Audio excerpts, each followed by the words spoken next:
Love Addicted by Zageli. Unlikely diplomat. The clip-clop sound of a hoof was muffled by a rich rug underneath. The pink princess hoof accompanying it was the sound of an incoherent mumbling of a toddler, one that was currently rested on her mother's back. There was a noticeable prep in her step as she approached her aunt's throne room. The solar guards opened the golden double doors for her, letting her see the regal throne room beyond. Okay. Oh, Cadence, you're back. How have you been? Princess Celestia greeted her dear niece with a genuine smile, which was replaced by a pleasant look of surprise when she saw the pink foal sitting on her mother's back. And Flurry Heart, how have you been?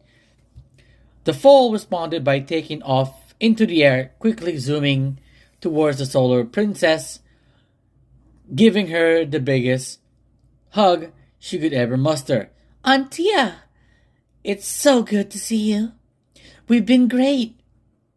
The Crystal Fair passed without any incident. Cadence stopped at the middle of the throne room as she saw Celestia stands up from her throne to join her side, a baby alicorn flying by her side. Okay. What you been doing? What you been up to in this time? It feels like forever since we last spoken face to face. Celestia let out a small giggle. I've been busy. Some nobles still persist on the whole Anon thing, but they have slowly died down, mostly, as he has had time to get himself known around Canterlot. Apparently, most of the other nobles really like him, but for some reason I can't put my finger on it. She winked at her niece, who in turn gave her a confused look. Say, where's Shining Armor? Twilight had decided to visit later today, and I bet she would be excited seeing her brother. The group of two goddesses and a small foal exited the throne room as they were headed towards the Crystal Garden.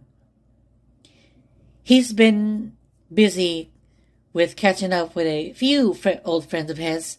He said he'd join us later for dinner today.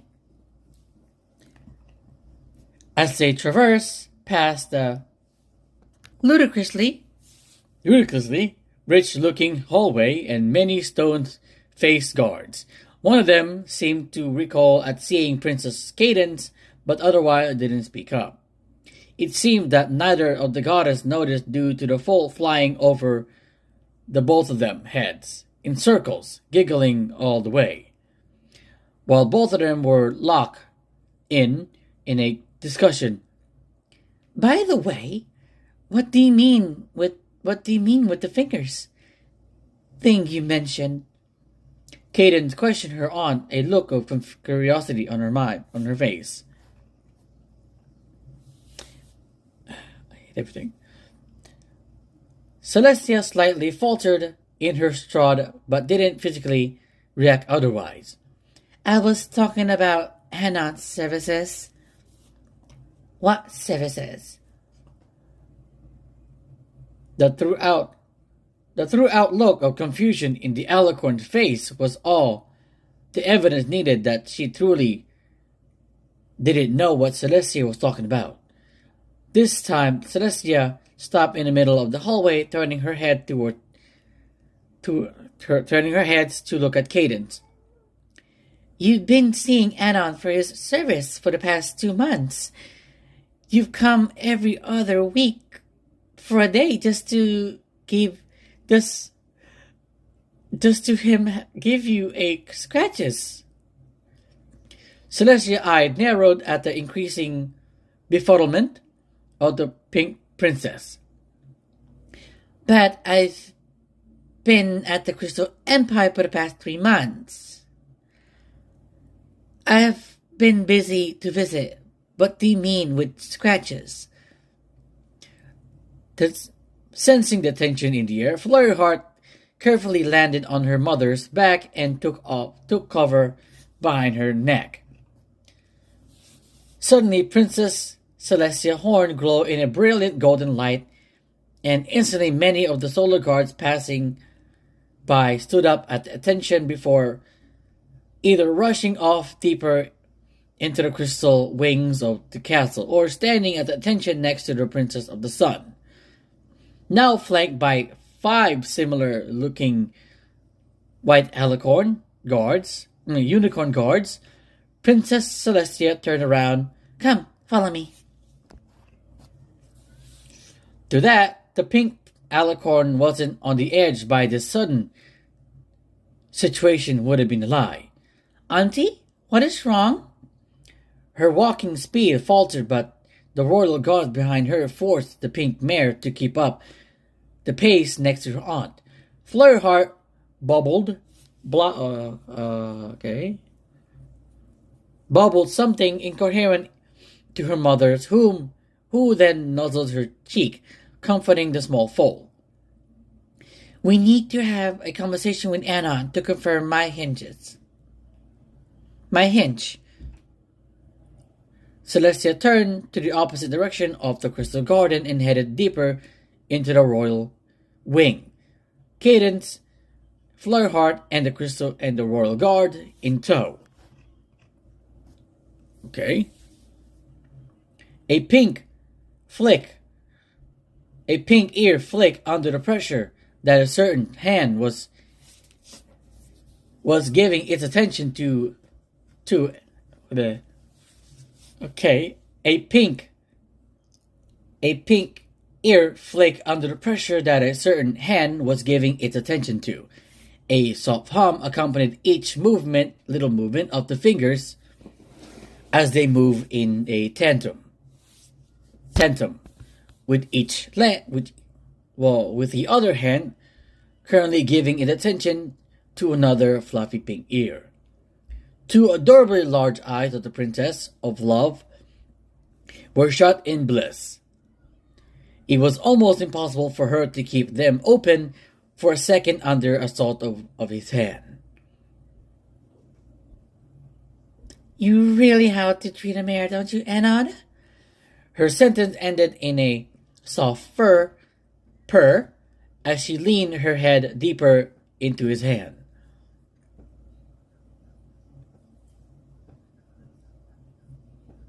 Hold on. How did you even get here anyway? I don't think there was ever a royal scritch giver before you came here. The pink alicorn was currently splayed on a royal bed, specially made for alicorn. The bed was a bit bigger than what the pink alicorn was. It was usually accompanied by a much larger white alicorn instead. I see.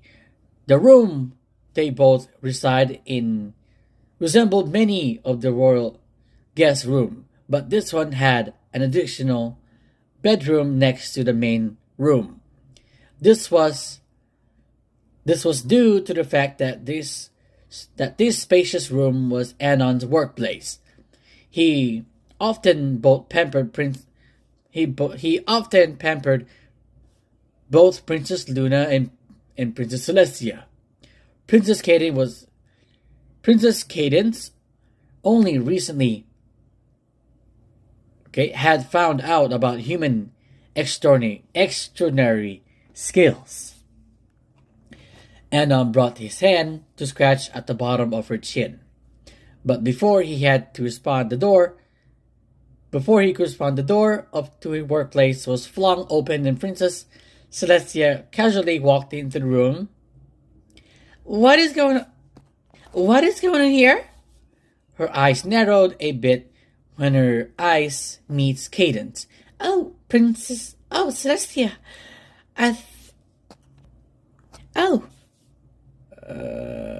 Okay. Oh, Celestia, I thought your schedule was later in the day. Why are you here? Is it that you want to join in? A small tone of surprise quickly turned to that of a playfulness as Anon turned to Celestia. But his smile was quickly wiped off his face when he saw the unnatural serious look in Celestia's eyes. Anon, for your safety, step away from her. Her fierce gaze turned to the now surprised pink alicorn that was spayed on the great bed. Anon quickly got off the bed and moved step away from it. What's going on here? His questioning look suddenly turned into befuddlement as he saw Cadence standing behind Celestia. This Cadence was currently balancing a small alicorn foal on her back, a confused look on her face. The two big baby blue eyes of the foal kept switching between Cadence, who was she sitting on, and the one spayed on the bed. It seems my hinge was correct. Celestia's eyes narrowed. Now, which one of you is the real Cadence?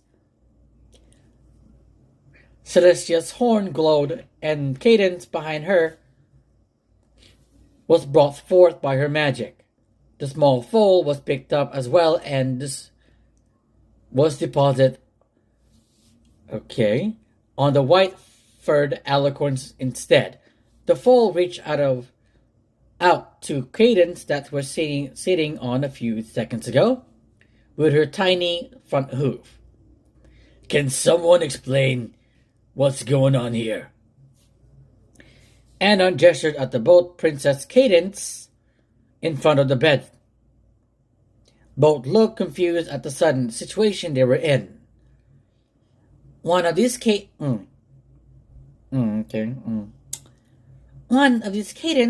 is my dear niece, while the other body stealer that feeds off the emotion of others gain power, though I am not sure which one's which. I am not a changeling. Both of Cadence stated in firm manner before throwing a glare at each other. Anon rubbed the back of his head with his hand. Body stealer? I really hope this isn't like an overdone cliche that's seen many times on TV.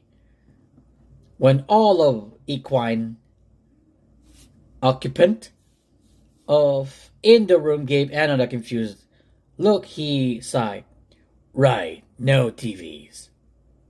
He decided to change the topic before they get off track. If you aren't sure which Cadence is a changeling, then how can you be sure that the foal isn't one as well? Seeing as she came with the other Cadence, Anon pointed. Celestia slowly turns her head towards the small pink alicorn sitting on her back. Huge baby blue eyes stared into the eyes of a millennium-old being of immeasurable power.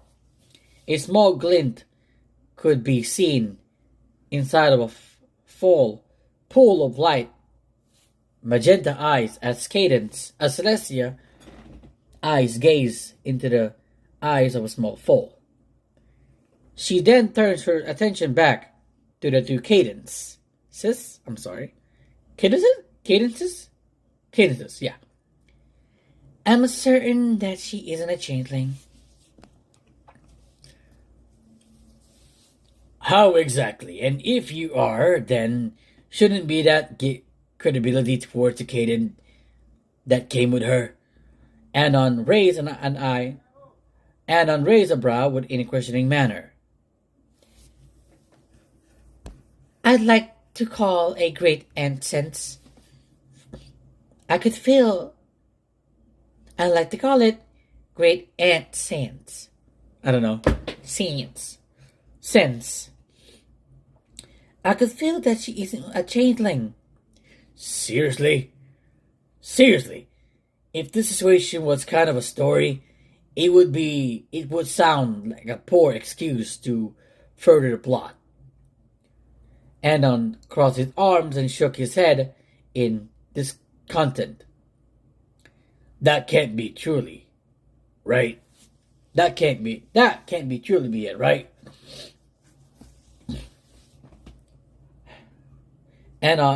Celestia leaned closer to Anon and whispered, "Just play along." Celestia winked at Anon, who in turn dropped the subject of the obviously bad reason of a plot development. "I need you both to prove yourself to me by answering one question right." Okay. Celestia straightened her posture. "What were you going to ordinarily dress up as on the first nightmare night since she had achieved alicornhood?"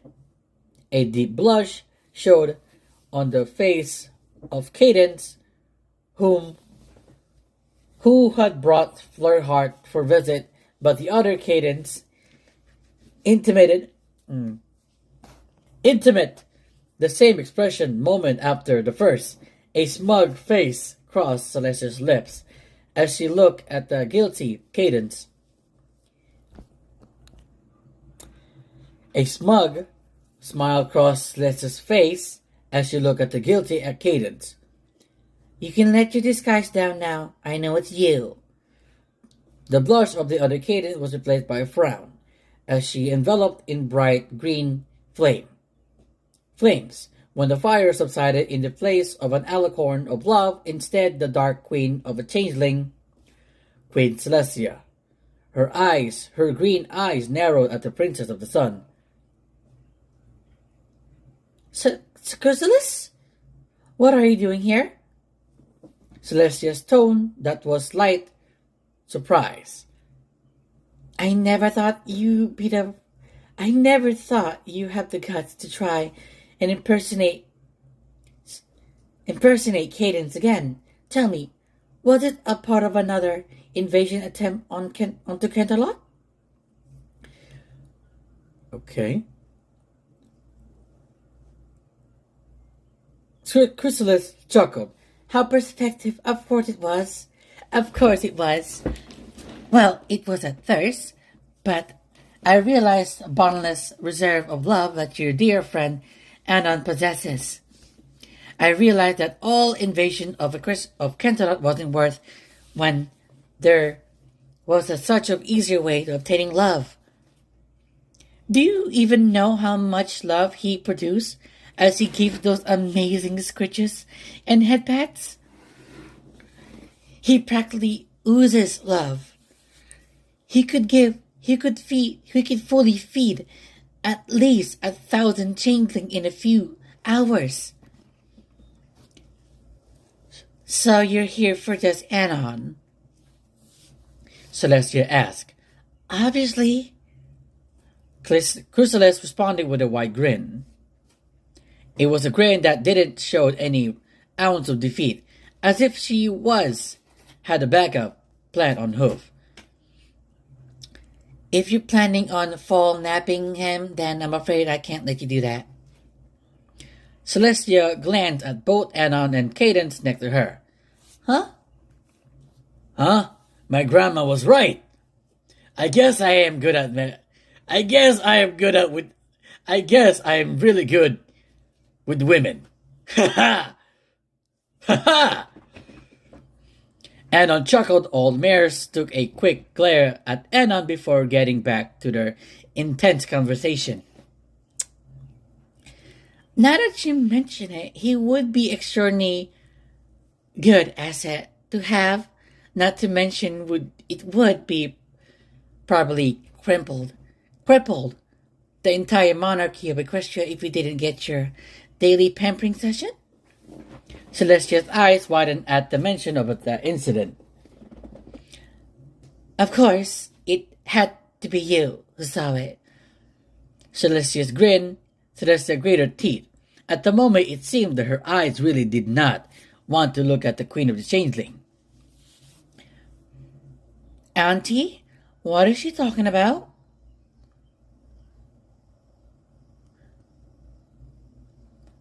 Cadence questioned the pink and innocent face that had never experienced pats and pampering couldn't understand the difficulties of the day without them. I have an offer. I have an offer? Queen Chrysalis butted into the conversation while both of the alicorn in the room looked shocked at Chrysalis would open herself at the diplomacy. I will not tell your secret to the rest of your subjects and family members, and I will not invade Canterlot for a small price of... Chrysalis stopped in mid-sentence as she seemed to consider her offer. Having Anon's service for 3 days a week for free. Having Anon's service for 3 days a week for free. And Celestia's eye twitches. You resort to blackmail and threatening an invasion for Anon's services for 3 days each week? If it wasn't obvious that Celestia wasn't happy, then flickers of small flame dancing in both of her mane and tail could tell all that needed. Exactly how? Exactly. Now do you accept? Remember, there are thousands of changeling currently in Canterlot, awaiting for my orders. And you wouldn't want your little incident to be spread about either. A smug smile slowly spread on Chrysalis' lips.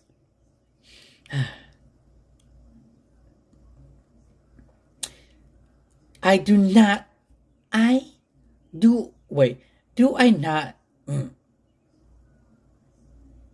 I not get a say in this? It was perfectly valid question for Anna to ask. It was his future on the line after all. No. No. Chrysalis quickly replied without giving a glance at him. Cadence shared a worried look towards her aunt, who seemed to be in deep thought now. Celestia clearly didn't like the son situation that she has, and her subject had been placed in. But she really didn't have any other option to choose. The only non-violent thing she could reasonably do was accept the deal. I will accept your deal, Chrysalis. But only if, Celestia sighed, but only if he remains here in Canterlot and is looked for after while you being pampered. Chrysalis smiled and faltered. I accept. Now be a dear, Anon. Anon, and let us go back to our little session. Hey, I'd like to not be treated as like a property, you know. Anon butted in. Well, I do understand that I'd like some sort of weird peace negotiator with you two. I'd like if someone would actually ask my opinion first. Okay. Fucking rude. Chrysalis responded with a glare. Come now, let us resume to the session that was so rudely interrupted. Chrysalis laid down on the large bed, beckoned Anon towards her. Anon simply sighed. Celestia's horn glowed, and it was the only window in this workplace toned in a golden light. As the magic around the window faded, a small trace of magic would be spotted after the powerful spell that she had casted. I will leave my best solar guard, watching the only exit to this room. I have magically reinforced the window, so there's no way out, except for the door. I will not take kindly to attempts to fall napping Anon, she threw a glare at the changeling queen. Why is it so long? I hate this. I really do. Fuck! Sorry about that sound. Anyways, Chrysalis simply rolled her eyes at the white mare.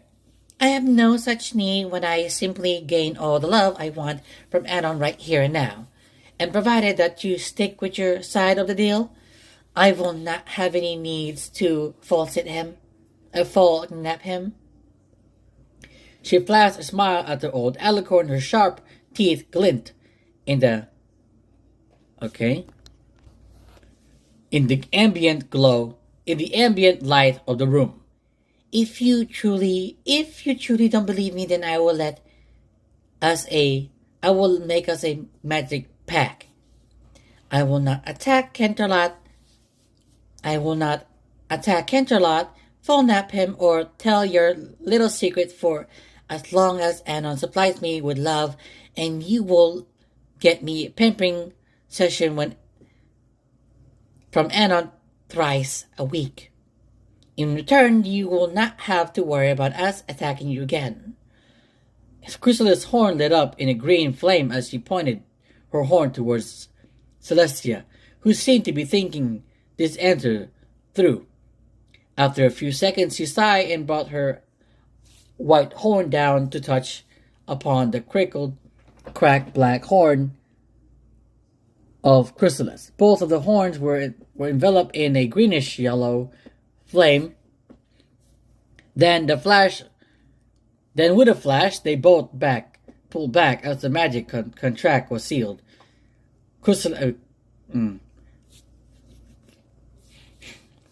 Celestia sighed. I believe every pony deserves a second chance. This is the only deal I will do with you. If you break your promise, you'll have to worry. You have a lot more to worry than simple seal damage. With that, Celestia left the room, following closely behind Cadence and Florihard.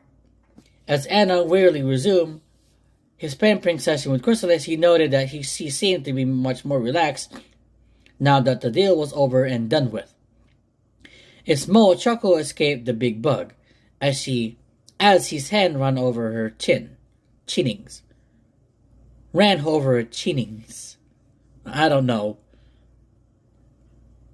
His finger moved through her green hair, in which looked wet and slimy. It's not slimy, slimy, I think.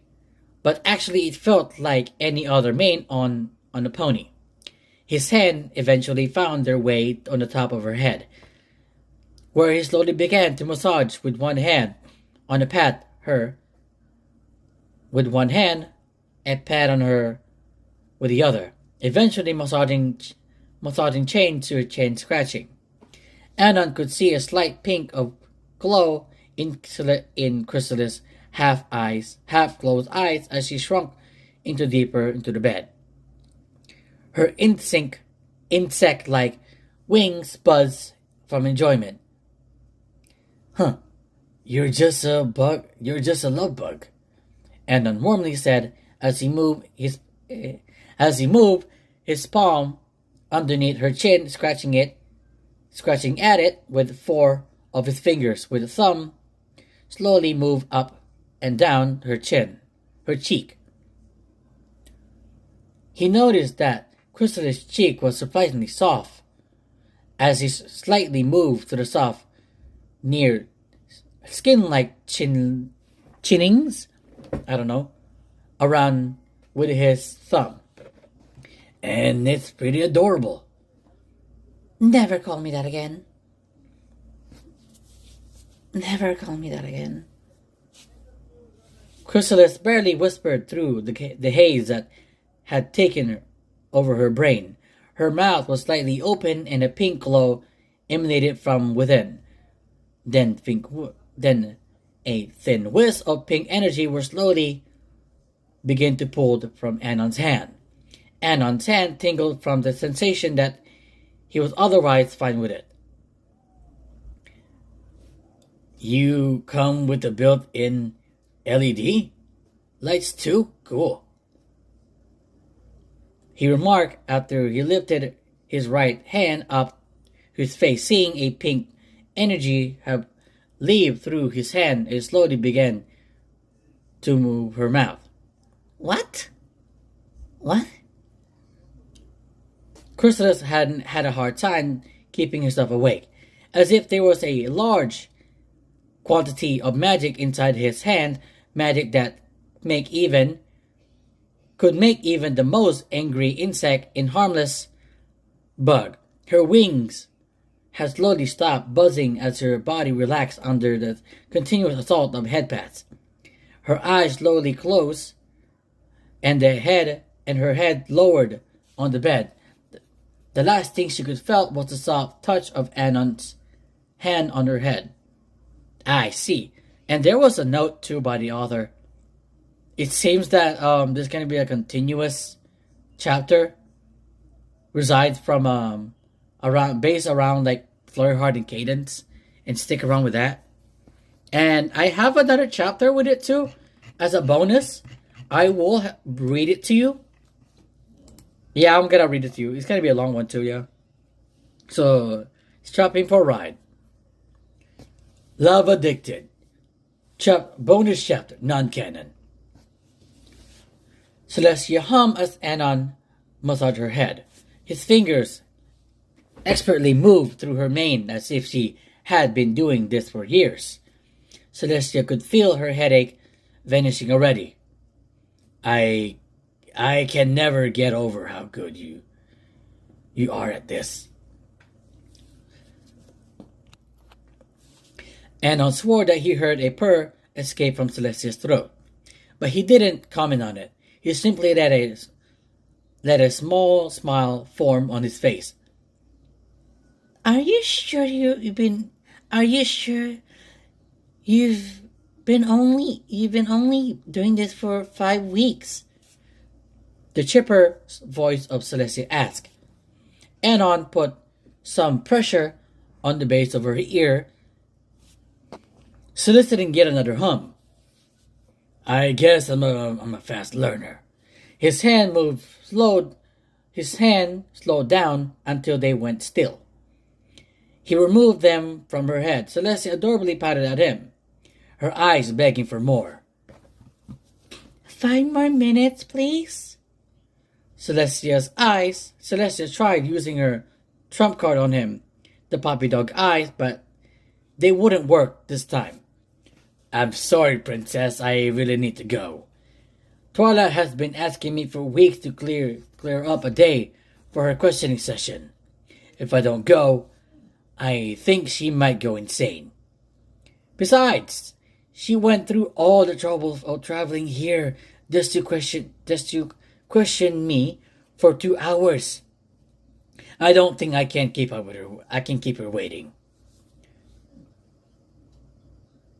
Yeah, it's gonna be a long ride. So, yeah.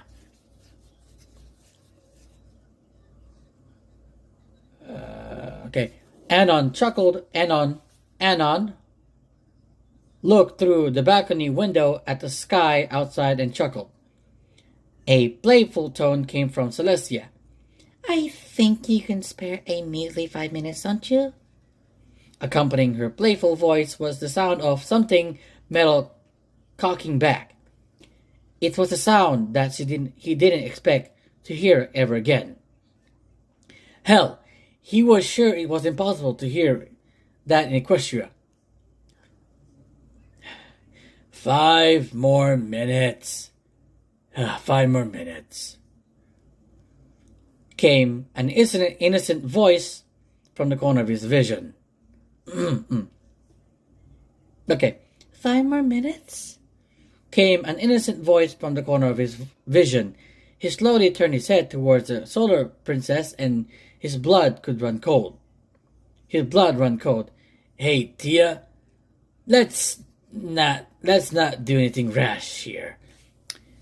He raised his arms up to the level of his head as his eyes locked onto the metal tool floating in Celestia's grip. Okay. This could be interesting. Oh yes! It was a gun! A Glock 17 was floating in front of him. Luckily, it wasn't aimed at him. Where did you get that? I don't think you had guns here. A tone of worry slipped into Anon's voice. Celestia's smile remained on her face. I saw one of these in your dreams a week back. She told Twilight and made this. I hate this.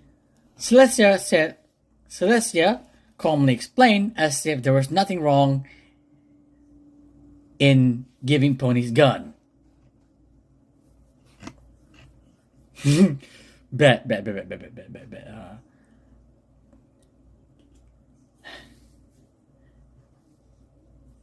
Anon's face fell as he realized something very important. I give guns to ponies? That's very bad. That's bad. Very bad. Oh God. How? Why? God damn it. I have to tell Luna to never visit my juniors ever again. Anon's breathing fastened as his heart raced in his chest. Celestia saw the increased agitation on Anon's face and giggled. Are you really afraid of getting wet? Oh. Anon blinked in confusion. What? Celestia replied, aiming the gun at Anon, pulling the trigger before Anon could even get a word. He closed his eyes and brought his hand over his face, but in the end it was futile. What did I do wrong? Was the only thing Anon could ever think before he hit by water. Anon opened his eyes and looked down at himself. His black shirt was a shade darker around his chest, and he felt wet. Is that a water gun? Celestia had hit a giggle behind her hoof. What else do you think it was? The gun in her magic looked exactly like the real deal. Nothing about it would be made look like a water gun. Anon nervously chuckled. Nothing. Nothing. The idea of ever revealing anything about real guns to the race of peaceful ponies didn't sit well with him. I guess I could comprise and give you a few minutes of headbats but then I really have to leave. A smirk spread on her lips at the mention of more pats. Ah, yes. What an amazing fucking story. Yeah, this is fucking amazing. The bonus one was really hilarious at the end, you know? Her posting a fucking gun, that's actually kind of adorable, not gonna lie with you. Alright, so if you guys like my reading stuff, feel free to subscribe and ask for more. Yeah, that's all. Bye!